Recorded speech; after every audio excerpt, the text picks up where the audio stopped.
How we doing, guys? We got go back tonight. We got the full crew. We actually have some DFS salary, so we have all this content, and we should not have any lapses or unprofessional moments. But then you realize this is the podcast you guys came to, so you might get some of that. What I found most fascinating, though, is I actually am very proud of myself. I haven't looked at DK salaries at all yet, and usually I do. So I wanted to try to keep it a reveal for when and if we talked about it. But speaking of keeping everything a surprise, I'm going to introduce the guys now. We can get started. Evan, Donnie, go. How are we doing? Pretty good. Doing good. Good as well. Let's get our faces on the screen, Logan. No, Hey, no, man. don't Hey, do it. man. No. Hey man, I remembered to make us live tonight. So that counts for something. Oh yeah, Gov, you missed it. Oh wait, we're live? No, yeah. I watched last week. I didn't know you guys didn't go live. Yeah, we spoke for like 10, 15 minutes off air on accident. Oh God, no! Don't show my face yet. No. It was, Okay, it was, I'm it not was a ready. dress No. rehearsal. The makeup isn't up. No, please. Okay, we're good. He's gonna have to put on his Doctor Doom mask. What are you talking about? I got. You guys can't see. Oh, you guys can't see Cappy up there? No. Oh, there we go. There it is. Little bit of a room tour from. There we go. Oh yeah. We got the new setup. This is just temporary. I was talking to Logan earlier. I should be able to set up a nice little streaming office here by maybe the start of next year. I just got to clear out that room, which is still unpacking, but unpacking's unpacking. That can take however long it needs to. Speaking of unpacking, Evan, you wanted to unpack some contracts, some off-season news, and Oh yeah, I saw you guys talking about quarterbacks last week too with their contracts. So like, what else? We might as well get to that. Yeah, we've got wide receivers that have signed a ton of extensions so far, excluding a few guys like CeeDee Lamb and Chase and Ayuk and Hill. But we'll start with DJ Moore because that was the biggest one so far. Spotrac doesn't have the full contract, but year by year, I mean. But they've at least got in the extension that's 4 years for $110 million a year, 82.6 guaranteed. DJ Moore has undoubtedly earned it with the volume that he was getting from Justin Fields and just being the guy, being that, it's not like Darnell Mooney was going to get the targets. we don't even know what targets he's going to get with Atlanta. But then they also bring in all this other talent and the rookie. Like, although I think 4 years, 110, like, quarterbacks, giving him 27.5 might not be that bad when the other guys start coming up, honestly. When we you don't know how long we're going to have Keenan Considering Allen. they just gave, like, every quarterback $50 million. Well, that's what I was going to say. When you have a rookie quarterback and a rookie, deal, you're trying to lock up things long term. So in that sense, it makes some sense. And then Keenan Allen's probably not a long term option, anyways. So you might as well keep DJ Moore happy. So I get why you would do this. Yeah, he's not showing any signs of slowing down. He's looking damn good. I've joked about every Panthers fan I can find. Thank you for DJ Moore. We love him here. You're welcome. I'm such a big fan of him. He's fine. Yeah, see that one? That's the Panther hat. Yeah. That's quite the contract for him. I think he's worth it, but it makes it interesting that tells me Keenan's going to be gone once his contract's up, probably. Yeah, I don't see Keenan returning after his 1 year deal, being that it's just is Unless what he it just is. balls out and has an amazing season, then they kind of want him back. Yeah. But you can't match this salary. I mean, he's going to want more than he'd have to be a top wide receiver, right. He was to do that. So he'll definitely be taking a bit of a cut. But then again, with the salary cap going up, the teams that aren't paying $50 million to a quarterback can afford a $30, $35 million wide receiver. Well, it's also going up, but you got to remember, if they really have that much chemistry and that much success, that's when you start to see team-friendly deals and, those kind of workarounds as well. So, I always find it interesting how most people overreact to the number of the contract. it just seems like a lot because we're coming from a fan perspective where anything incomparable to what we make on a daily is going to seem like a lot. I'm just Yeah. glad that players get paid, and I do think there is something, no matter what line of work you work in, when you can kind of have this camaraderie and good this good chemistry with your workforce. So whenever organizations take care of people that have earned it in more than one way, I appreciate that. Yeah, and trading a 4th-round pick to the Chargers to get rid of Keenan's expensive salary, Chargers can now rebuild, and they had to do something with Khalil Mack's contract too, and it works for us because we drafted Romo Dunze, and if we don't end up re-signing Keenan Allen, we're hoping Odunze be ready for next year too. And they also had to cut Mike Williams, but he was making like $24 million. They couldn't afford that. Yeah, so the Jets signed him for one $10 million deal, and if he works out, great. If not, no big loss to the Jets.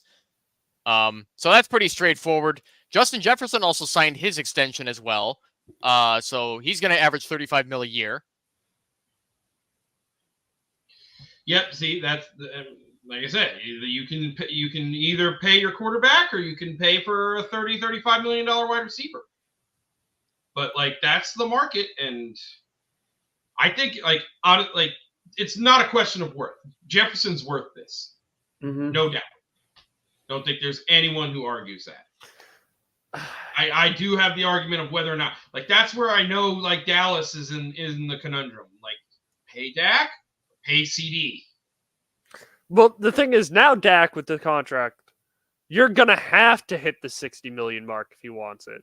Because if Jordan Love's getting 55, Dallas once again has waited too long and screwed themselves. Unless they gotta, yeah, you're right. Like it should be right now that okay, now they gotta convince Dak that he can just take that 55 when that's what they basically gave every other quarterback. Gave it to Tua, gave it to Love, gave it to. You could argue that Dak might be getting 65 million a year now, and they were hesitant to do. And they did this last time with Dak, where they waited so long, and they ended up having to pay him the 50, I think it was, or 45 million. Yeah, they had to play him on the tag, and the average of the top 5 because of Mahomes was like 40-something million. And that's the thing is, could he get it? Sure. Does it make sense? And that's where you also have to take the other player perspective to say, I could go for the top dollar here, or do I want it to be more spread out to all my teammates to keep the chemistry alive? I kind of view it, it's been a couple weeks, but we're going to be talking about DFS here shortly, probably at the end of the show. I kind of view it like a stack that you would have in DFS, where you don't look at the salary of just the quarterback. You look at the combined salary of your quarterback and your wide receiver or your tight end. You look at the cumulative number of what your quarterback is worth and your wide receiver, and then you build the rest of the lineup. That's kind of how I would view this. It's yes, Dak could ask for more, but he probably wants to marry himself with CD Lamb. At least that would make sense for me, but I can't speak for his money. He's always kind of shown that he wants to make the most possible money, which I can't blame him, but you can't blame him, but it comes with consequences. That's what I would say. And that's the thing is, we don't know these players and their motivations. And I think Evan pulled up another one, so we can keep this moving. Yeah, because your Amon-Ra St. Brown's got his big extension for 120 mil for 4 years, averaging 30, which is just a few mil less than Justin Jefferson. And I'd like to hear what you think, Logan. Do you think this is a fair deal for Amon-Ra compared to Jefferson? It doesn't matter much what I think, to be honest. Then I'll speak for you. I don't think so. Like, this puts him a lot closer to DJ Moore than it does to Jefferson. And I think Amon-Ra is a lot closer to Jefferson than DJ Moore is. Well, he's making 30 a year. I mean, I would have given him 31 or 32. Like, I would have been trying to push for that as the agent. Like, he's worth it. Like, Amon-Ra is a very good receiver. He's just young, and he's only done it for Detroit for a couple years, and Detroit's never done it before since Calvin Johnson. So no one trusts him. Yeah, with the new roadmap of how the salary cap needs to work, I mean, statistically, just for you to win, it's a tough pill to swallow saying I have to pay a receiver $30 million a year, when just 5 years ago we were struggling to give a receiver $20 million a year. that's the harsh reality of the salary cap, and receivers have definitely become more valuable. But I would like to see, 10 years from now, if receivers getting paid this top line money is correlating with wins or not. But see, that's why I couldn't answer Evan's question just in a vacuum, yes or no, was it worth it? Because I don't know what this means for the rest of the team or what St. Brown thinks of the team in general. Like, did he take a mil less, so they can pay Jared Goff? Was this kind of a good faith deal that, like, Sam Laporte is coming up? I want to play with Gibbs, his whole career. Like, those are the kind of things that I don't know that go into it. I know he's a big fan of Campbell. He's a big believer in Brad Holmes, for example. So, like, there is a bit of that, like, I'm going to pay it forward mentality. But he also was drafted very late compared to his actual return on investment. So he wants to get probably more money than most people. What I did find interesting, though, is no matter what side of the aisle you're on, whether he was worth it or not, it's just people are so polarized to give you the reaction. And this is a superstar level contract now. So you have to maintain that level no matter what player you are. And so I think it is good. It tells you that he is a main cog of the Detroit Lions, but now he has to earn it every day. And I like that for sure, but not everyone does. I will say my favorite part about these contracts specifically is if you can get out, if you have an opportunity to get out right at that 30 age, right when their prime probably is hit the peak, maybe you could argue that down to 32, but you don't need to keep him till he's 34. You're not in a pickle there. If something bad were to happen involving Amon-Ra St. Brown, the Lions do have that 2028 potential out, which would leave them with $6.7 million in dead cap, which is not exactly ideal. But with the salary caps going up in the NFL, it's not as bad anymore. I'm not worried about 6.7 in dead cap. If I need to get out, I need to get out. And listen, that's fine. Yeah. And that's a team option and not a player option or anything? Oh, wait, it's football. They don't have player options. Well, players don't have the option, but, it's fine. Yeah. Let me bring up another important wide receiver that also got his extension today, which would be Jalen Waddle, the second wide receiver behind Tyreek Hill for now. He got himself handsomely paid at $28.25 mil. I'm expecting him to definitely take over when Tyreek is ready to retire. Tyreek said he wanted to retire after this next contract ends, I believe. Something like that. I don't know if he still is beholden to that, but I mean, you need to be ready for him to go. It seems like you can't not have the receiver of this stature to win anymore. So. Yeah, and this is a pretty good return on investment for being the number 6 draft pick 3 years ago. So I think the Dolphins landed them a really nice, solid long-term option. Well, it's a 3-year contract, but still, I think they'll renew him. Yeah, the only problem is this in the short term. This is where when you have 2 top receivers and they gave 2 of the bag, there's only one place that money can come from. Either the defense or the offensive line. And one of those is going to be one or both of those is going to be really weak for the Dolphins, probably the next 2 or 3 years until Tyreek's done and you have some cap space to sign a dude. I can't imagine. It's hard to give a guard or a tackle or a nose guard or any of that like $30 million a year too when you're giving it to the wide receivers, all of them. Like I didn't like the Dolphins doing this. I thought. As much as he's good, if they either needed to trade Cheetah or not sign Jalen Waddle, tag him or something. Well, after this year, the Dolphins do have an out. I mean, it would leave them with a good amount of dead cap, but it is an out. So I should say, and I'm not even saying that because I don't believe in Waddle. I'm just saying that because I think there's too much money wrapped up in their wide receivers. If they were to take the out on Tyreek, that's a shit ton of dead cap. Yeah, but teams still can't put dead cap that much. We see it. Teams get rid of this dead cap all the time. I've seen those teams kind of suck for a year or two. I don't know if the Dolphins. Well, do we think the Dolphins are at the level where they are going to be this one great team. bad year where the Dolphins suck, Buffalo sucks, the Jets are themselves, and they could let New England live again. No one needs that. No one needs that at all. Die Patriots. No. I don't think the Dolphins are very good, but I think They tried to kill Cam. What do you mean they're not very good? well, I just don't. I don't like what their offense does. I think it's too predicated on speed and too much creativity and not enough substance. That's the NFL pretty much these days, though, Logan. I'm not a fan of how they run their organization personally. Like I just think the speed. I don't have much of a problem. They're running it like McDaniels has some crazy schemes, but he's trying to run it San Francisco style. He's just doing it his way. And they are I get what Logan's saying. They are disciplined, but they are relying on tricks to really get done instead of just like out footballing. I know it's Miami, but they're not a December team. They're not built for a playoff run. And that's sort of the thing. Like he needs to get them more Sam Franny, build up that defense, get them bulkied so they can do a playoff run. Then draft your A-Chains and find your Tyreek kind of or Waddle kind of receiver to run your tricky offense.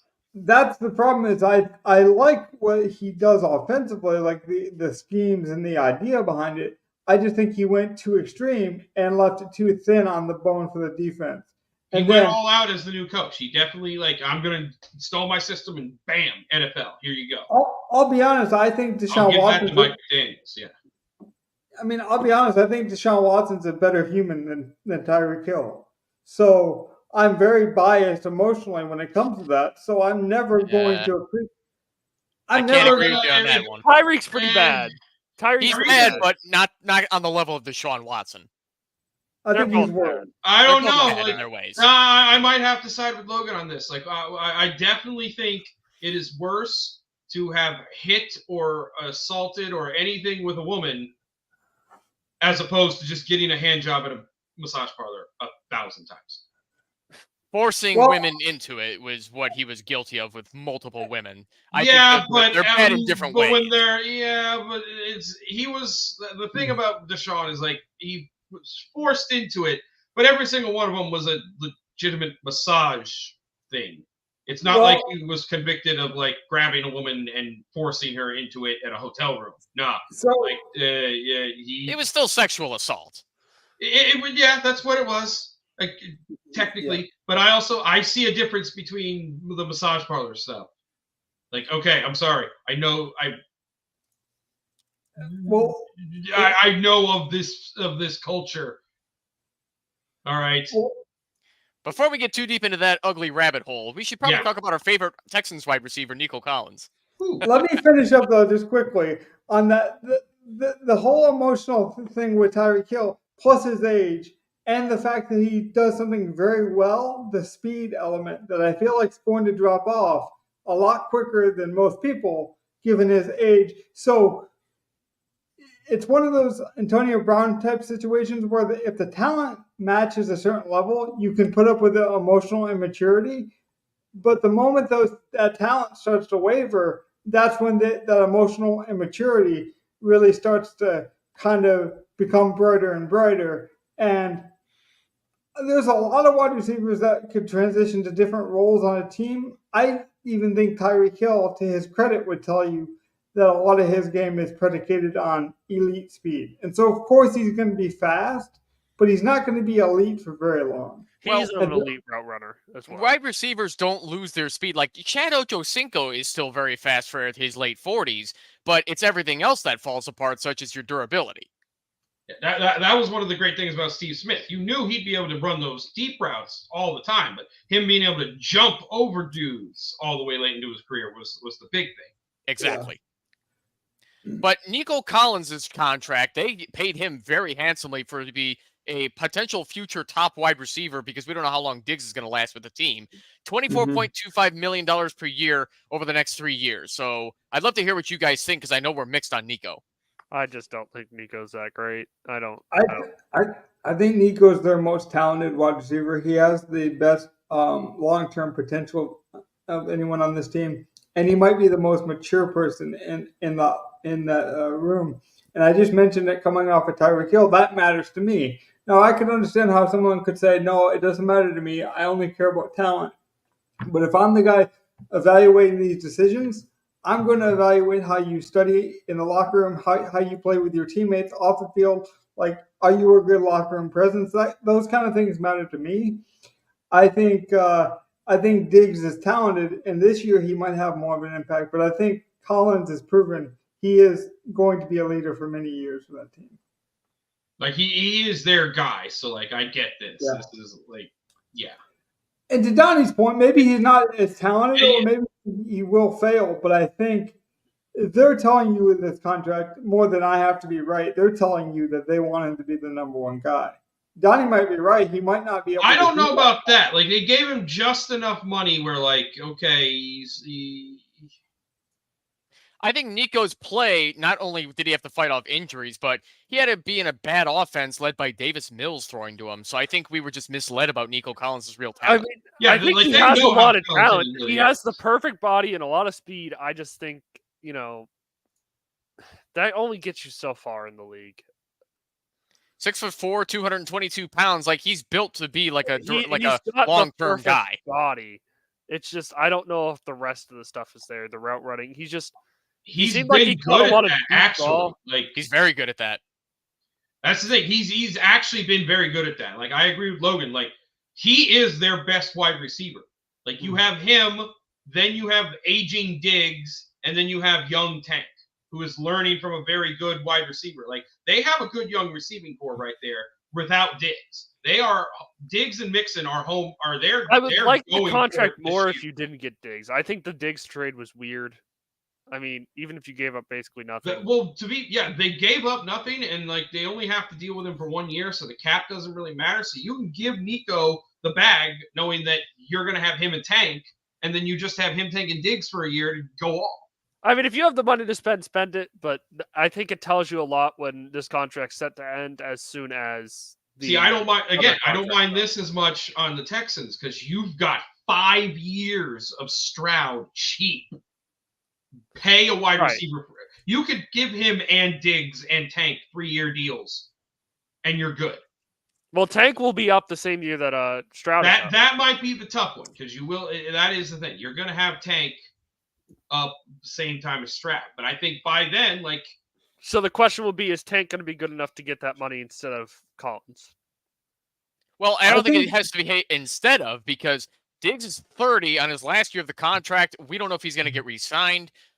Beat reporters so far are saying at training camp that Diggs is leading all Houston wide receivers in targets and catches through the first 8 practices. Do you guys read much into that? I mean, he'll be the de facto number 1 because he's going to run those routes. That's what Diggs likes to run, and that's what he's really good at. So, like, that's the Houston offense should be solid. They're going to have Diggs to run all those alpha routes. But then we know Tank is a smaller guy, so he'll be able to hit the slot every time. And Nico is the perfect man to play off of both of them. Yeah. He's got the perfect body type, and he's got a great route running. Like, if they just catch Stroud's balls and you keep Stroud protected with a good run game, they will be very, very difficult this year. I think No, go ahead, Evan. Oh, I was just going to move on to the next one on the list just so we get through the rest of these. We don't have to spend too much time on all of them, but I was going to move on to the Eagles wide receivers who locked up their top 2 guys very quickly. Yeah, no, they knew what they were doing. They've got a team. They've got to keep this run going. This one scares me. I don't like what the Eagles are doing. I don't believe in Kevin Stefanski. I think they should have fired him.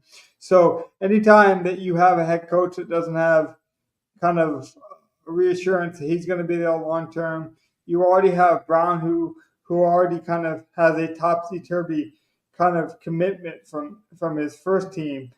So I understand why you would want to rush or give him that money to validate, yes, we love you. The other team didn't love you. We love you. But I just feel like this team is in turmoil. I don't like this team at all. To me, they're the definition of a talented but toxic team. Well, this is his second contract with the Eagles. They clearly like him. This is the second time they signed him to a big extension. Do you have a problem with A.J. Brown, Logan? No. No. Okay, so you're happy with this extension. Yeah, I'm always happy when players get money that I feel like have earned it, and he's earned it. I can't take that away. I just don't know. I don't like. It's very similar to the Dolphins, where at least they're doing things their way, but I don't like what they're doing. So as a fan, I don't like what they're doing, but I'm happy for the player. As long as they keep drafting well, we'll be fine. The issue will be is if they stop drafting the way they're drafting. Their depth has already kind of gone down from like their Super Bowl year, like that. So like, but they they're are still trying to drafting just good lock enough. up what's work. They are just trying to lock up what's working right now and keep the offense going. Yes, but they like, need to work on this depth. Like always, like this is another team that like you give both of them the bag. You with I don't know how the Philly defense is going to look this year. I'm still scared of this. And really, for them, it's probably the offensive line. Losing Jason Kelce like that is a deal. He's a hard center to replace. That's for damn sure. Yeah. Yeah, we can all agree on that. That's part of my problem is like I just feel like they're losing more than they're gaining. But it's one of those things where I'm just a fan. Like I'm just a guy who thinks I'm pretty smart in some areas. I don't want to come off like I know better or I'm not hoping for. Like all this could be wrong. I just like to have my opinion out there. That's why this podcast exists. So my opinion is almost documented, almost like a documentarian. And then if I'm wrong, there's evidence. Let me eat the crow. Like I have no problem with that as well. I did not know that AJ Brown and Devonta Smith were so close in age. That is shocking. And they were drafted differently too. Like Devontae was the number 10 pick. AJ Brown wasn't drafted till the second round. And who do you actually think is the better wide receiver?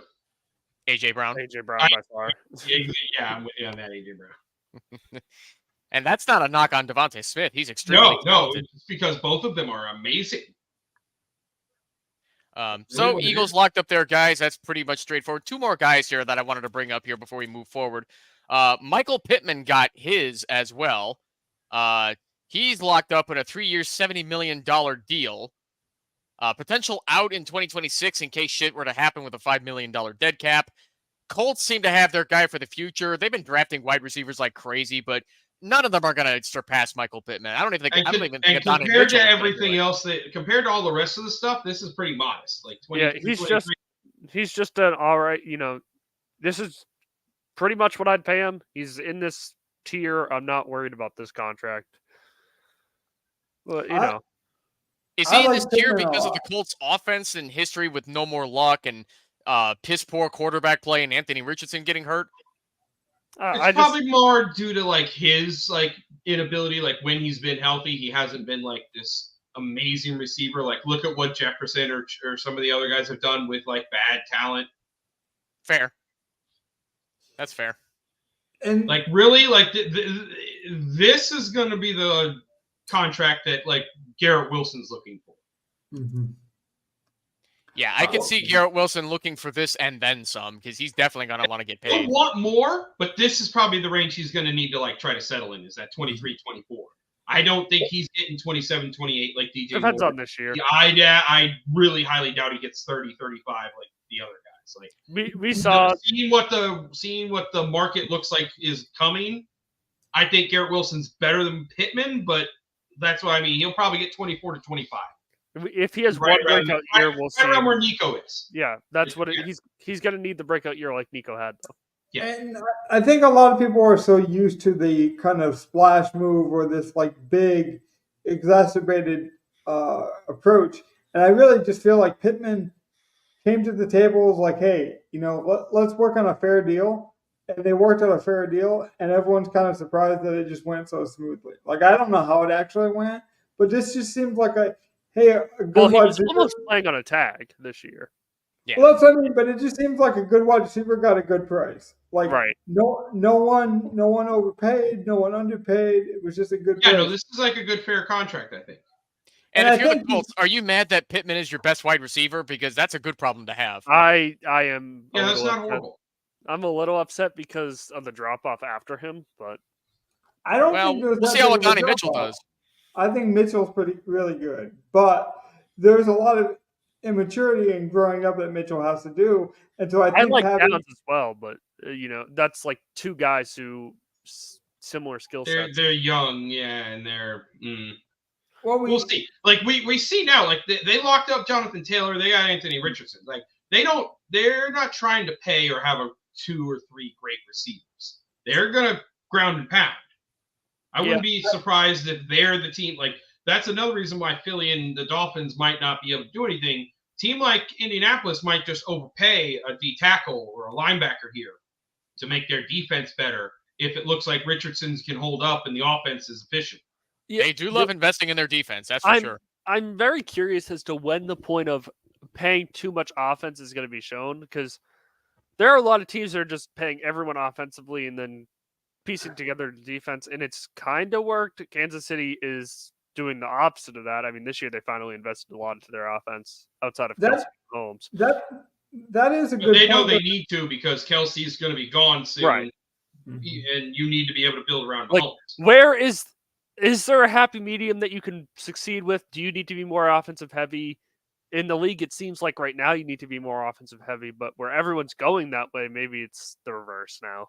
See, but Donnie, I think you bring up a good point, but I don't think it's such a shake and bake kind of philosophy or mixture here. I don't think you can say like, oh, well, you should go all in on offense or you should go all in on defense. I think it really depends on the type of team that you're trying to build and the philosophy that you're trying to generate. And that also then depends on the type of players that you have. Like I just care about success rate. I like the analytics of the success rate of what kind of teams are winning.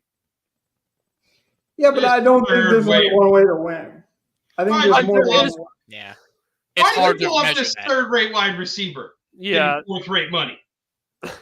Yeah, and there's no way to predict what the Chiefs did last year, too. They invested in their defense, and that defense bailed their asses out on more than one occasion, despite having what was considered subpar receivers. Well, I mean, to be fair, they did do that for 2 years. They didn't re-sign Tyreek. They didn't put any money into their offense. They just put draft picks into it. And what did they do? They re-signed the DN. They technically didn't like. In making their defense and they not just get any worse, line. They got their defense. That was weird. In making their defense not get worse for 2 years, it got better. And Travis Kelce was all they needed. Apparently, Travis Kelce. They spent a lot on the lines. A little bit from a rookie at the end of the year, and some semblance of a run game. Yeah, and Mecole Hardman in the overtime. MVS. Well, MVS is a Bill now, so we'll see how that goes. Now they got Hollywood. Oh, yeah, they have Hollywood now. I'm so excited to watch Hollywood in a Chiefs jersey. Like Hollywood, Xavier Worthy. I think that's such a perfect for a good portion of the year. We're still waiting on Rashee Rice's suspension if he gets it. I don't think he'll get it. You might have him the whole year. You might have him minus a few games at some point. But like that Worthy, Kelce, and Hollywood is now weapons. Like that's an offense that Mahomes can deal. This could be we could see another 50 touchdown year. I just found out I got the 5th pick in the guillotine draft. I don't know if I should take a quarterback.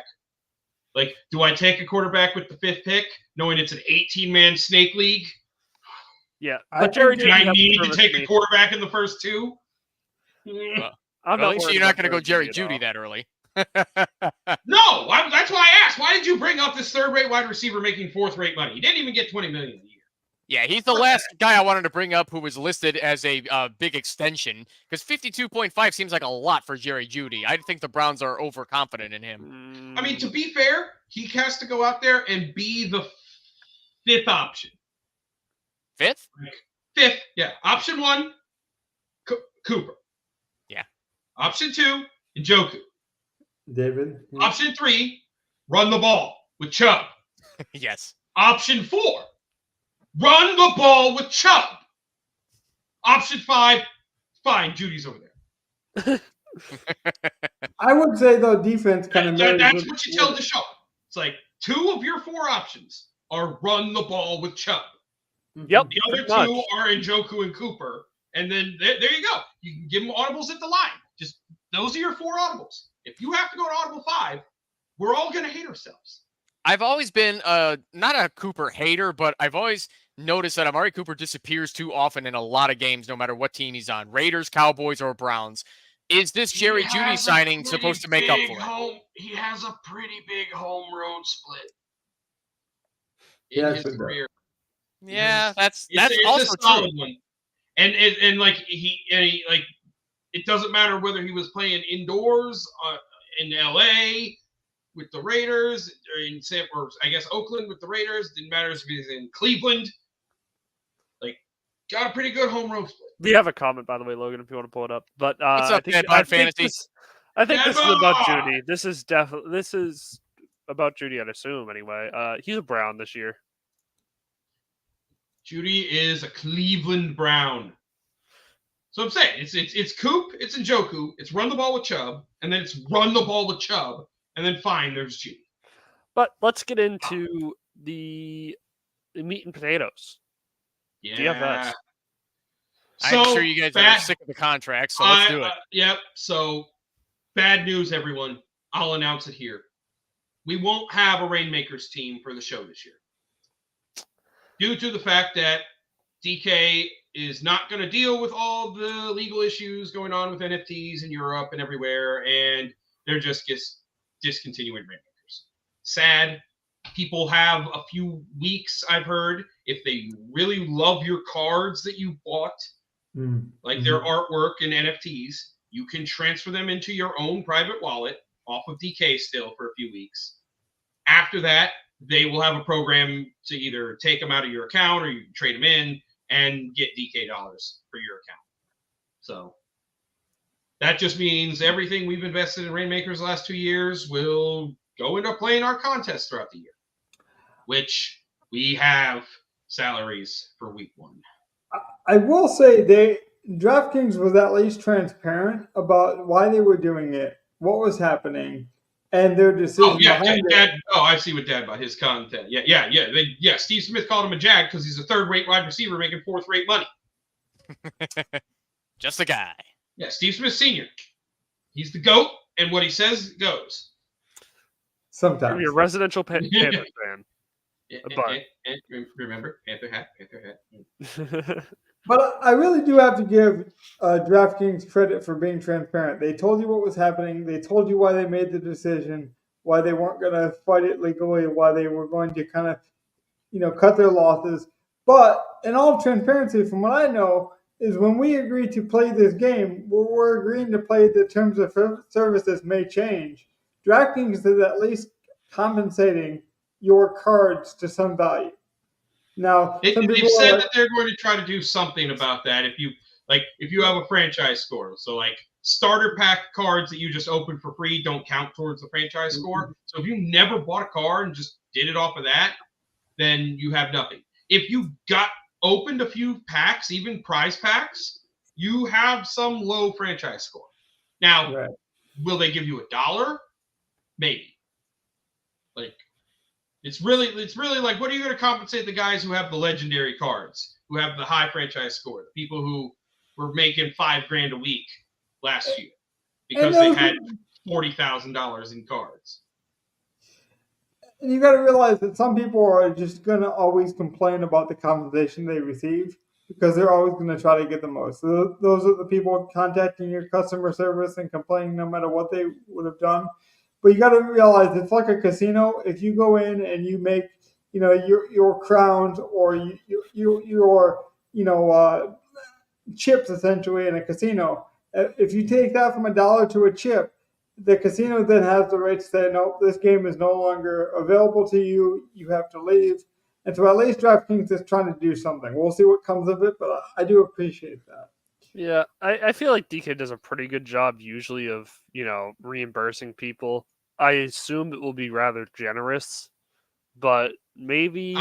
See, that's the thing. I don't know if it'll be rather generous, but I wouldn't say generous. I like God's idea. Like, that would be a great thing. Just like July 30th, when they shut everything down and took off the marketplace, just liquidate everyone's account based off the price of the card. So if you had a bunch of $2 cards, then you might get $40 for all of it or whatever.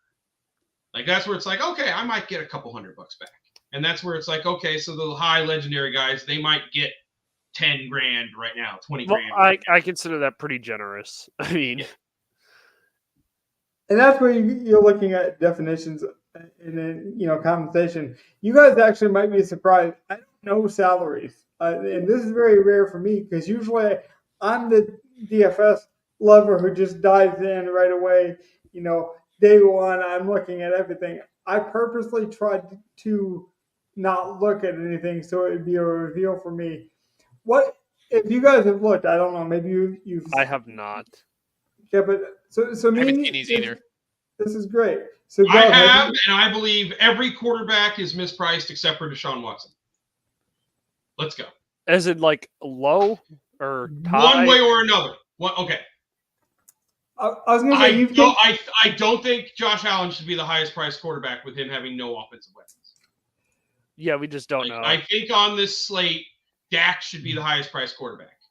With everything he did last year with Dallas, and they're still going to have basically everything plus Zeke coming back. So, I think he should be the highest priced quarterback and not Josh Allen. I don't think CJ Stroud should be that high, but I get it since they're going all in on offense with getting Diggs and Mixon. Tua just got the bag, but that's still a little much. But at least like him and Burrow are probably the two closest to being priced right, other than Deshaun. I think $6K for Deshaun is exactly where he should. I think the mid-range to lower range guys are very interesting. They're giving Rich a lot of rushing. They're giving him 63. They expect him to run. Kyler's had two horrible kind of seasons in my mind.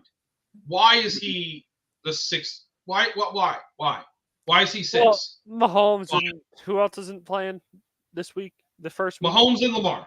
Lamar. So it does those are 1 and 2. Well, those guys would probably be 1-2 ahead of them, but I still think it would I think there's a legitimate thing to say that Dak is mispriced. Dak is probably my underpriced option of the week.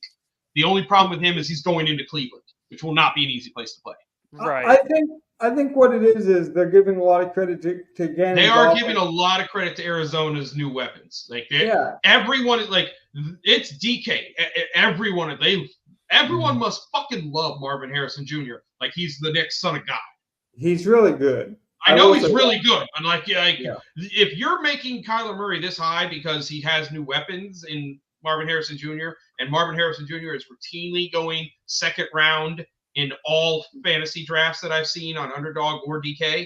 He's a legitimately turn second round. Marvin Harrison's going to go. He doesn't even go late second round.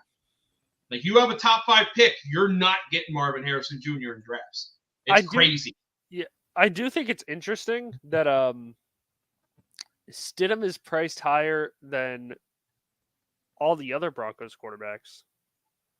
I did not have him on my radar as the guy who's going to be starting week 1 at all. I think it will be Bo Nix. And I'd be shocked if it's Stidham. Well, that does speak to value, though, and week 1 is very unique in this way. There will be it'll be Zach Wilson. It could be. I'm shocked. Regardless of position, though, I'm saying there will be 1 or 2 guys that just are severely underpriced that change the entire slate. So this is a 1 week.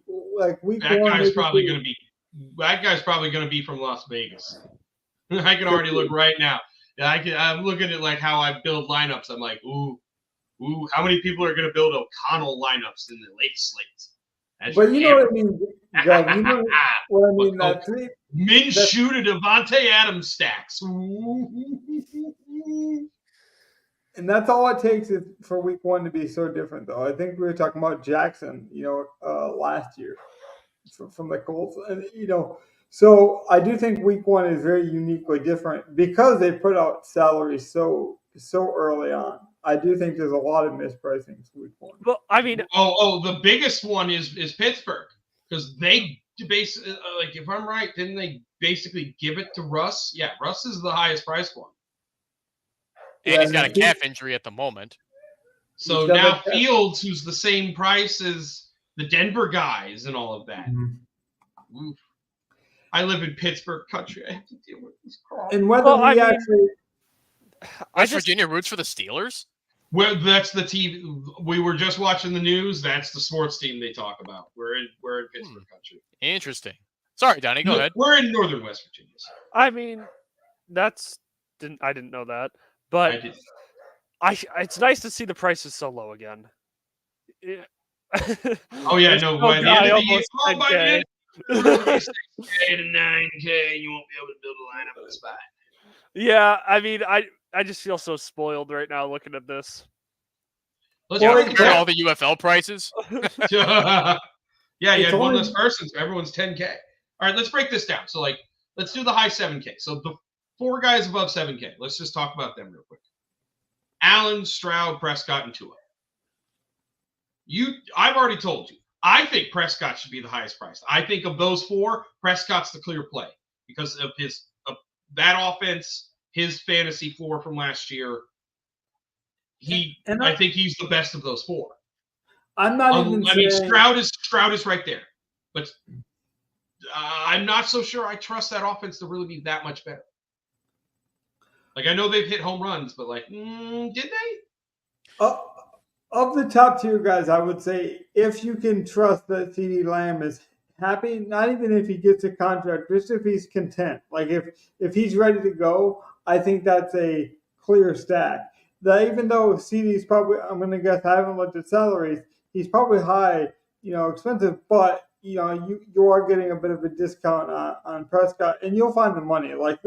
This week is one of the weeks where if you want to play a stack, you can find the money. I think Prescott would be one of my favorites. I searched around. There is technically a running back that you could play at that's going to get carries in the 5,500 range. So there's We could worry about that later. Yeah, I'm just saying. I'm gonna find a cheap running back. Yeah, So I'm just saying. There are so many cheap guys this week.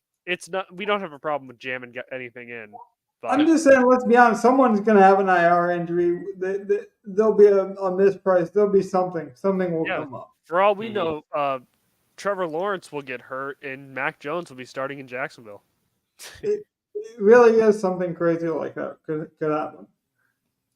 Sure. Yeah. Rift could open in the black hole. Could open around Earth. Yeah. All these things can happen. Truly though, Fields he already has fantasy viable. Potential.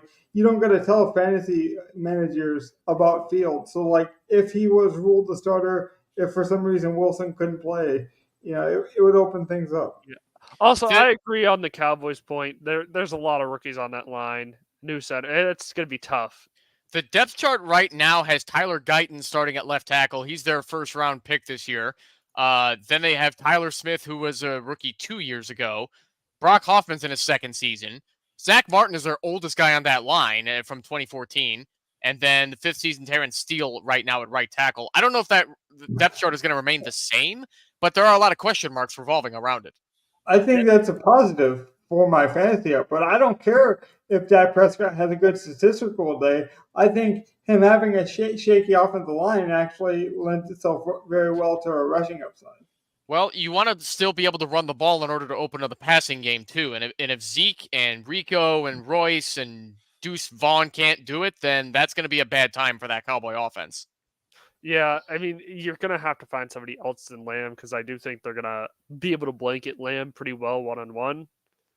So the question becomes, how is the offense going to move? That was a question last year. How do you move the ball on Cleveland? I'm just saying. Not easy. The offensive line being rocky, I think, lends itself well to Dak Prescott scrambling. And I don't have to like the box score at the end of the day. He can throw 3 interceptions. If he gets 80 yards rushing, I'm happy. So what we learned from the Browns defense last year was that you can run the ball on them. They're not the best at stopping it. It's their secondary that's killer. But CeeDee Lamb being as elite as he is, I'm not scared of whoever they're going to throw at CeeDee to cover him. Who's their top cornerback? His name again? Denzel Ward. Denzel Ward. Yeah, so he's going to be all over CD, and that's going to be a great matchup. But CD is still going to get some good catches. Is he going to be all over CD? I don't. They might just say, "Hey, listen, Denzel guard Cooks because of the speed aspect of it," and then just blanket CD over the top in a cover 2. But we'll see. I'm with Dad Bod in the chat. Ferguson, he's the guy. Yeah, that would be the safety blanket for sure. Yeah. Yeah. Ferguson would be my number one stack option for a deck. Who else from the mid tier do we have to talk about? Because I don't know these guys, so you're going to get my genuine reaction if you can kind of give people the mid tier here. All right, let's do the next thing. That's just the 6K range. So Burrow, Kyler, Richardson, Lawrence, Cousins, and Deshaun Watson. I hate this range. I think Deshaun's right where he needs to be at the end of that. Yeah, but I don't want to play this range. I think they're really trying to push Richardson. He should be probably high fives with what he did last year and the injuries and that. But they're assuming he's going to be healthy, and they think he's got high rushing upside. Like they gave him quite a good 6,300. It makes it really. I got to think if I even want to play him. Well, I mean, he had a 30-point game last year. He had a mid-20 or low 20. I mean, he's. Yeah, no, he had his spike week last year, but he was hurt the whole year. He's still only in year 2. But they clearly see the rushing upside and have priced that into him. And apparently they did that too with Murray and thinking that Marvin Harris, Well, I think they're also. I think those are the two clear misprices in that range. I think Burrow's right at the top. If he's healthy, he has all the weapons. He's already shown. He's been to a Super Bowl. It's not just one game. He's had multiple seasons of putting up great games with these weapons. Well, you also got to consider when you're looking at playing Richardson, you're looking at an offense on the bring back side of it that people want to play. People want to play some digs. They want to believe in, maybe a Nico Collins, Tank Dell. We talked about it with the contract negotiations at the top of the show. So that's an easy game that people want points from. They want to watch it. That'll probably be a game that Tony Romo is potentially at, Jim Nantz. So, there are going to be eyeballs on that screen for that game. So that does play a factor. I mean, going on the Indiana comment, though, so we have Richardson at 63, what is it, 6,300? Yeah, 6,300 right now. His other weapons are Pittman at 6,800, Downs at 4,800, Pierce at 4,000, and Mitchell at 3,800. Are you going the cheaper play with the Colts going against the Texans? I'm not looking for value this week. Considering there's so much around, I'm not fishing for a value stack or anything. I don't see why we would do it either. Yeah, see, that's the thing. I think I'm willing to play one of those top 4 this week. Yeah. Now, I think there are some puke value stacks that you could play because they're going to have higher priced skill players. Like I already mentioned, I think Vegas could be in play even with a high priced Devontae Adams.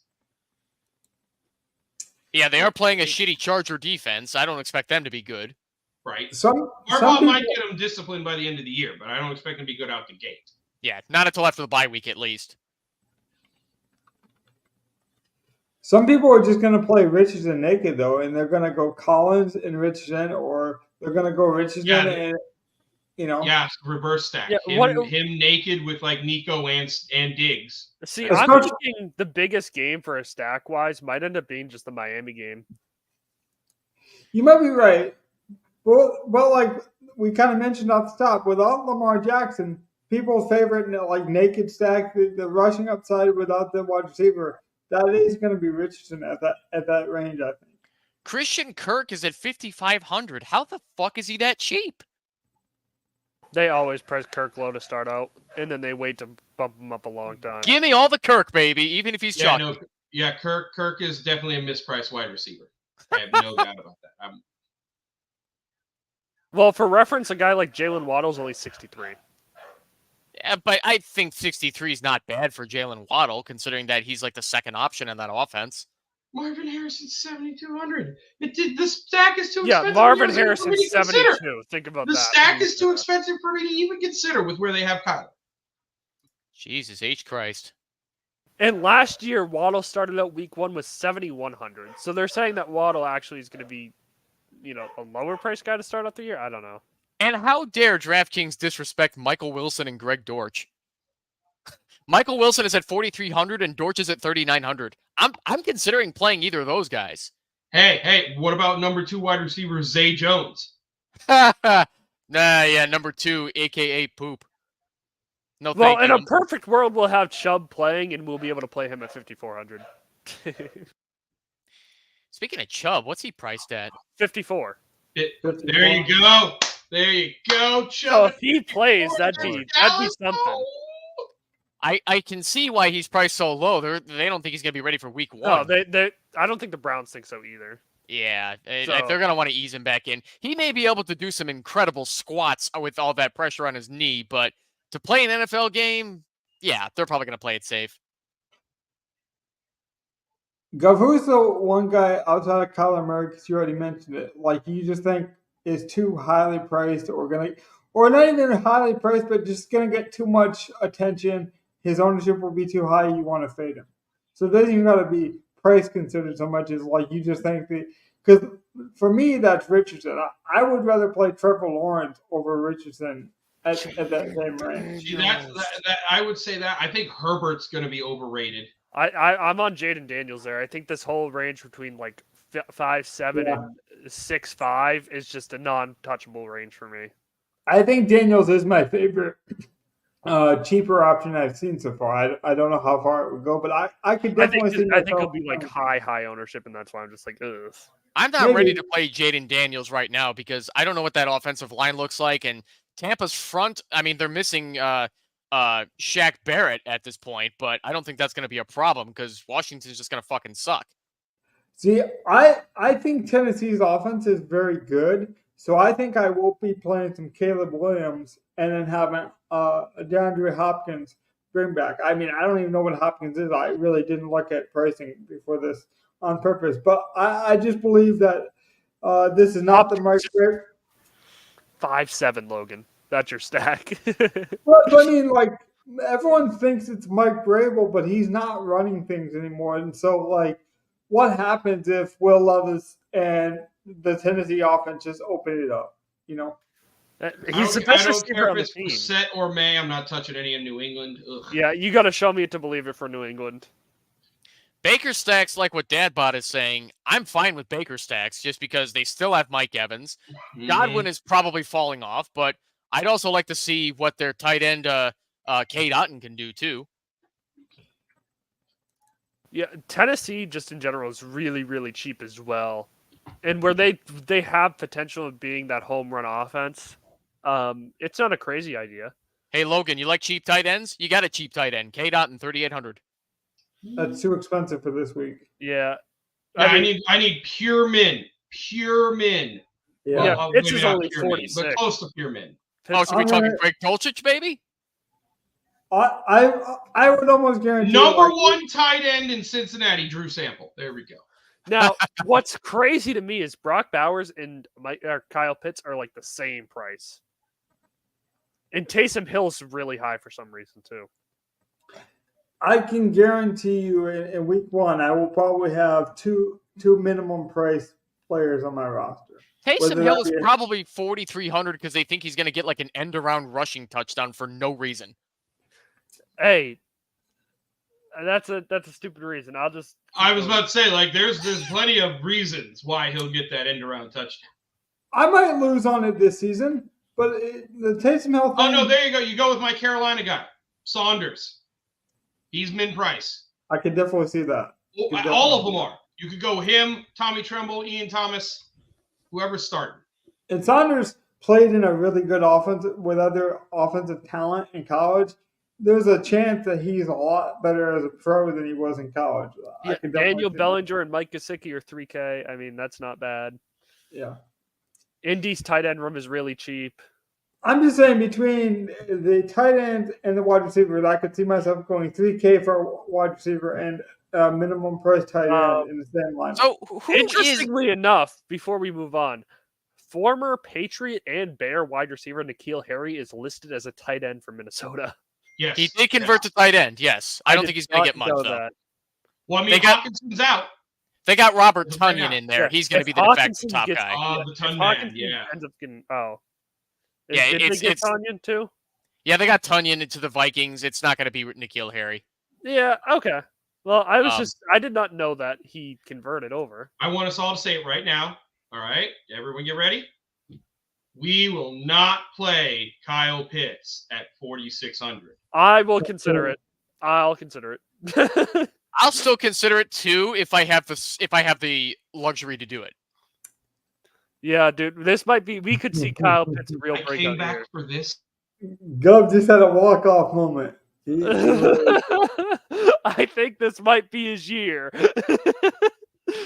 Aiden O'Connell and Brock Bowers stack. Let's go. I'll just throw Devontae Adams in on that, and I'll slap that up.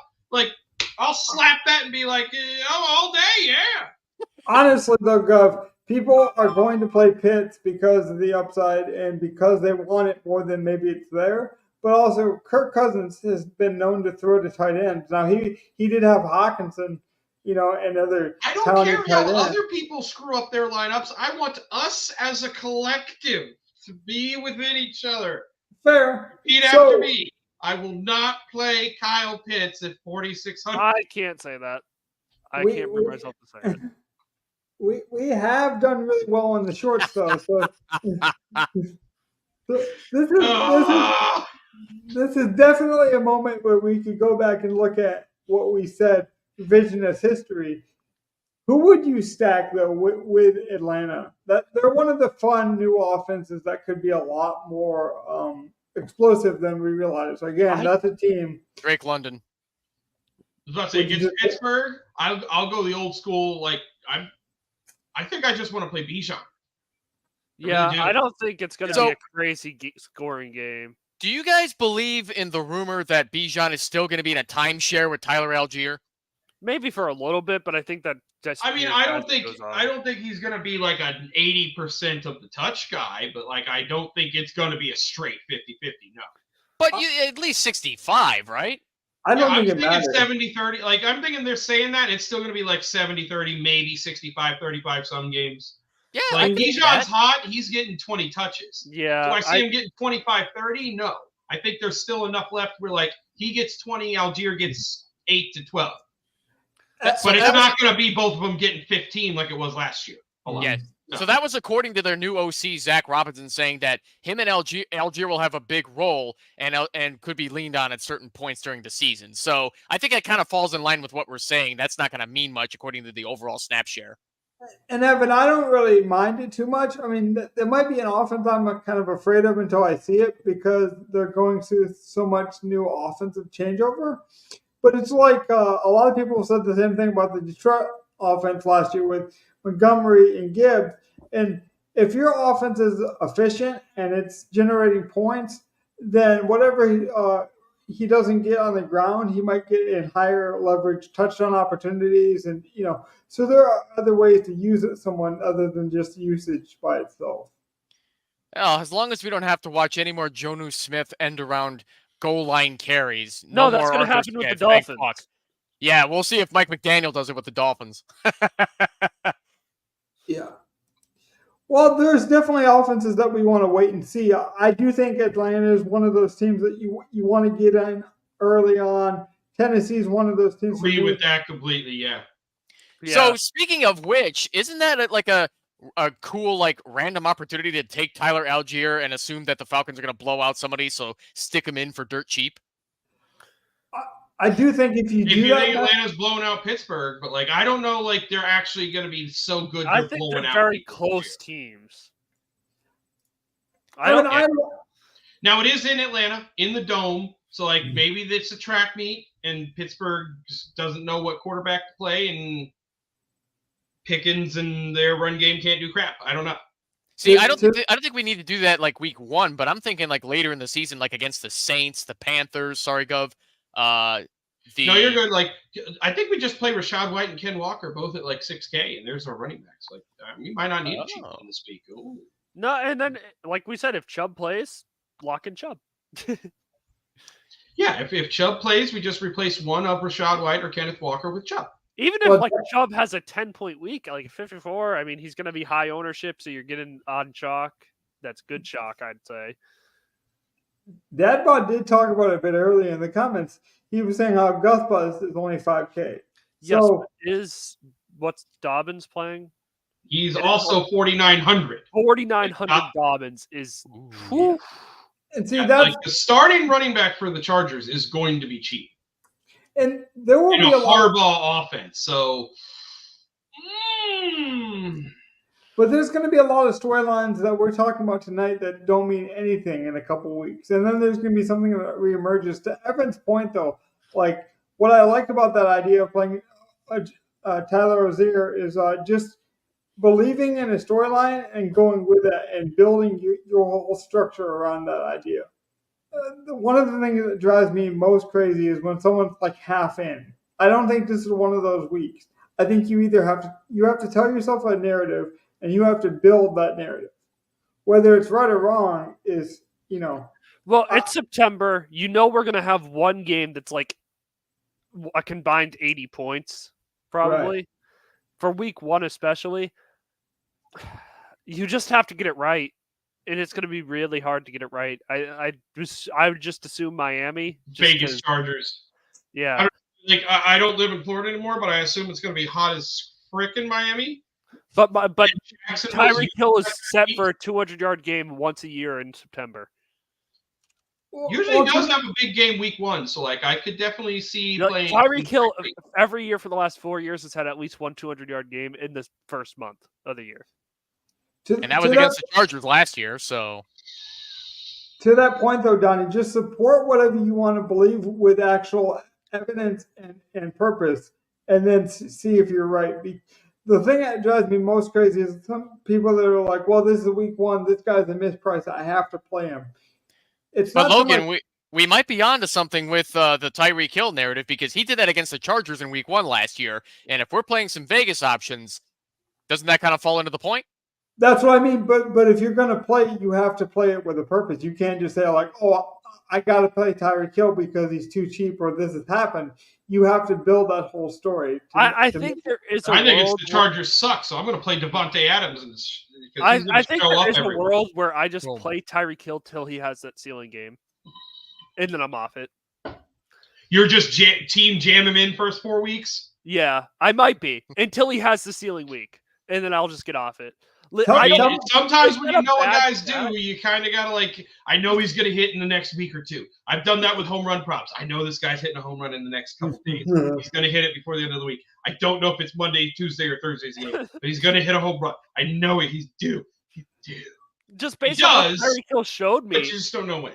Yeah, based on what Tyreek Hill showed me, I don't think that's an awful idea. As long as you're willing to say, okay, when he has that 10 points, you're fine with it. I do think there is something to that, though. Like if you always bet golf outrights, which means you're betting with the winner of the golf tournament, you can't then be like, well, I was wrong for the first 5 weeks, so I'm going to go and play the top 20 market. Like if your strategy is, if I'm right about something, if I hit the winner, I'm gonna cash out. That's got to be your thought process the whole way through. So you can't build a home run type lineup and then be like, oh, I want to get this conservative play in there because he makes sense. I think your lineup has to make sense for what you're trying to do. They have Campbell, who's a very fast guy, but then, I mean, honestly, if you just say, well, if you guard Tyreek, which maybe he does, then you have Waddle, who's significantly cheaper, who they just paid. So that Miami offense is going to be very hard for Jacksonville to stop. And I don't know. I think that's a very high, that's a ceiling type game to me. Just a first look. Now, it wasn't by accident. We pretty much stuck to quarterbacks pretty exclusively. We did that on purpose. We jumped around a little bit when we were talking stacks. We revealed a few pieces of value in some of the other spots, but we'll go more in depth into the skill players on the end of the week show. Not sure if that's going to be Friday or Saturday yet, honestly. Yes. Do we want to take a peek at the Hall of Fame game stuff or no? Is that why not? Oh my God! Preseason football is either a straight luck box, or you have to know the balliest of balls. The Hall of Fame game is so interesting because everyone's the same price, but we already know Bears. It's not just the Hall of Fame game. That's all NFL preseason. That's all preseason. Everyone's the same price. You can play whoever you want. Any 6 dudes. Get it right with who's actually going to play in that game. You better know the team. You better know who they're playing in the third and fourth quarter. You better know. If you don't know, Well, that's why Evan's here. Damn Gov, right. you are being tongue in cheek a bit, but you are onto something. I'm maybe a little enthusiastic my first time back, but I'm dead serious. Like, you really need to know these teams. Who are they trying to play? Who are they trying to test out? So you know who's actually going to get snaps on the field. Well, And honestly, this isn't like a normal game where people like at worst you have to worry if a guy comes out in the fourth because they're up. No, the same dudes will not play in the first, to play in the second, to play in the third, to play in the fourth. yeah, you have to get that segmented time right. Like, if you think your quarterback's going to play the whole second half, his value goes up tremendously, whether you actually think he's the most talented preseason quarterback or not. Like, it's almost a minutes projection like an NBA, where if you think a player is going to get a lot of playing time, a lot of snaps, his value goes up just based on the play time. Like, it's the not so Hall of much- Fame game. There is no reason to play Stephon Diggs. He won't see them. The interesting thing is definitely captain too. Like, Yeah, you're trying to luck box the dude who gets the touchdown. Or right. okay, here it is. Most preseason games don't score any points. You get like a 7-3 All fight. defense. Yeah, and we already know that the Chicago Bears are planning on not playing any of the starters, which includes Caleb. Tyson Bagent will be starting at quarterback in the game. So we know that for sure. So, like, a good rule of thumb for the preseason, just play both defenses and play both defenses and play both kickers. Or not both kickers. AJ Taylor, Patriots preseason legend, is on Houston. I think you said it best, though, Gov. It's really an information edge. And if you got that information, go with it and believe it and really stick to it. You know, it's almost like what we did with the UFL, where it's like when you find out these small edges and you grind the beat reporters, you got to trust that. And if you don't trust the beat reporters, if you're not willing to grind the small, bit of information 2 hours before the game, you probably Houston shouldn't play. still has Robert Woods. I totally Yes. forgot about that. Dude, Yep. Houston has the best 9 receiving core ever. 1 through 9. It's so stacked. I don't know who they're gonna cut. Gov talked about it, though. We were going to try to get as much content out of week one DraftKings salaries as we can. So we do kind of want to bring it back to you. We'll get to the Thursday. Yeah, we'll get to the skill players. We'll get to the Thursday night showdown because those salaries are out and they're correct. And yeah, I've taken a look at those too. It will have plenty of time to be wrong as well. Like I say, this would be a great time for us to do shorts and kind of go back and almost laugh at ourselves now tonight.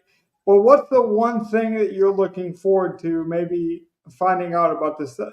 To me, Travis Etienne, I don't give me too many reasons not to play that guy in week one. I think he's going to have a tremendous season. I'm trying to temper my expectations on that one because I do think there's some mispricing here for the next couple of weeks. What is one thing that you guys are looking forward to, though, as we kind of slow roll this DraftKings lineup? As far as what? Just anything you're excited about. Is there a player? Is there a certain offense? Is there a coaching staff? Anything exciting that you want to try to take advantage of from a fantasy perspective?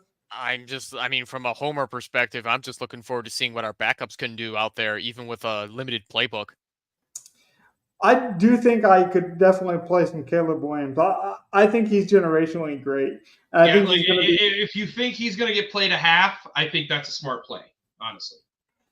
But, no, I'm saying week one. I think. Oh, week one, yeah. Caleb is generational. I think he's going to hit the ground running. I like his rushing upside. I think he's one of the few that actually could have a better rookie year in his professional career than he did a lot in college. I think being around more talented, professionals is going to benefit his game. What I love about Caleb so far is that he's already built up chemistry with Tyler Scott, who was a mid-round wide receiver we drafted that just could not get anything going with Justin Fields. And he already loves targeting Tyler Scott deep. He's expected to be our wide receiver for the deep threat. Oh, God, he found his Scotty Miller. Yes, he did. Oh, God. Donnie, any gyms in the DFS world that you're like excited to play, or that you think you have an edge on, maybe salary wise, where you're like, this guy's mispriced? I'm just waiting for injuries. I'll figure that out when injuries happen. I'm not locking anything in. I'm keeping an open mind. And I don't care if people think I'm an He's hurt. asshole. He's hurt, and Let's he's be- hurt. Let's be Yeah. honest. I don't care Oh, if people cool. think I'm I'm down to. Oh, great, cool. I'm down to Jerry Judy. Perfect. Awesome. Great. Fifth option. Perfect. I'm not going to cheer for injuries, but I will celebrate when I am a fan of the sport and know they are going to happen. And part of my edge and is taking advantage of opportunity. And so, like, you can say that makes me a horrible fan. You can say it makes me a horrible person. But if someone's ruled out, and for example, their minimum price, I'm going to take advantage of that. If Russ is ruled out week 1 and I can see Justin Fields as a rushing quarterback that low price, I mean, Yeah, 5K Justin Fields if you were starting. That's tempting. Oh, me Little very chalky. likey. Very chalky, but very tempting. There's a reason this podcast exists in an emotional sense. If I can explain myself later, I can donate money to good causes. I can do things, all kinds of things with my winnings. But when it comes to trying to find an edge, I will take advantage of everything I can. Gov, what's the one thing you're looking forward to week 1 already that you're just excited about for the people? Like, honestly, after my move and everything, just getting back into the swing of a football season is going to be fun. Yeah. I'm ready. Football Thursday. I'll be honest, one of the cool things about the NFL season starting out from a DFS perspective is the contest selection. There's more free contests for, there's more advertisement dollars, there's more free pools. This is the money making time for a budget player, and I've always kind of had a soft spot for the budget player because that's how I cut my teeth in DFS. I started out with free contest. I started out really grinding edges.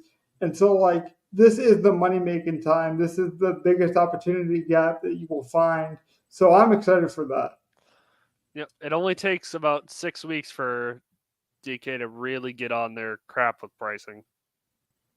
So, Yeah, it really does. So with that being said, though, I don't have anything else. I thought this was a good show. Are we ready to wrap up? Yeah, I am think good. we can get in, like I said, Olympic later in the week basketball when we tomorrow. Were you wait 5-on-5 or 3-on-3? 5-on-5. Okay, I was watching 3-on-3 today. Or See Central. Dimmer? They Yeah, lost today. 3-on-3 lost today. I know. I'm just ready for golf. Forget 3-on-3. Still don't think golf should be an Olympic sport, but that's discussion for another show.